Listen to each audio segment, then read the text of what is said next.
ગત 12 જૂનનો એક કાળો દિવસ લોકોને ક્યારેય ભૂલાય તેવો નથી. અમદાવાદમાં પ્લેન ક્રેશ દુર્ઘટનામાં અનેક લોકોએ તેના સ્વજનો ગુમાવ્યા છે. ત્યારે રાજકોટના બર્ડમેન કહેવાતા એવા નવનીતભાઈ અગ્રાવત દિવગંતોને શ્રદ્ધાંજલિ સ્વરૂપે શહેરમાં અનેક જગ્યાએ તેઓ વૃક્ષારોપણ કરી રહ્યા છે. નવનીતભાઈ અગ્રાવતે શું કહ્યું, આવો સાંભળીએ.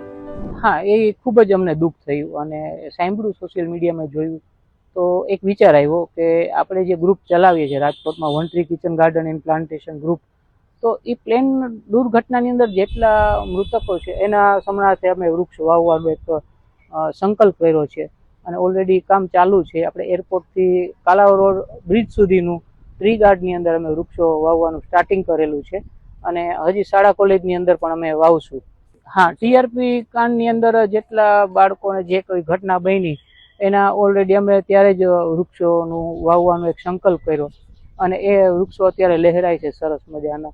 અંદાજે અમે 2000 વૃક્ષો વાવવાનું સંકલ્પ છે કે પડદરીમાં એક જગ્યા છે ત્યાં પણ મળશે અને રાજકોટની અંદર પણ અમે જ્યાં ડિવાઈડર સાઈડમાં અમે ટ્રી ગાર્ડ સહિત વૃક્ષો વાવવાનું એક વિચાર છે. જનરલી દેશી કુળના વૃક્ષો છે એટલે અમે અઠવાડિયું 10 દિવસ રજાના દિવસોમાં અમે વાહનનું ખરીદી કરી છે, તો એ વાહનની અંદર ટાંકો ચડાવી અને રજાના દિવસોમાં બધાને પાણી મળી રહે એવું એક વ્યવસ્થા કરેલી છે. હા, દુઃખદ ઘટના એ પરિવારને મળવાનું થોડુંક પ્રોબ્લેમ હતો એટલે અમે નથી મળી શક્યા જનરલી, પણ ક્યારેય પણ આવું સંકટ આવે તો અમે એવો વિચાર લઈને સમાજમાં આવીએ કે આપણે કંઈક કરીએ, કે જોયું લાઈવ આપણે સોશિયલ મીડિયામાં તો એક વિચાર હતો કે આપણે એના નિમિત્તે કંઈક કરીએ અને પરિવારને પણ પોસિબલ હશે તો અમે મળશું.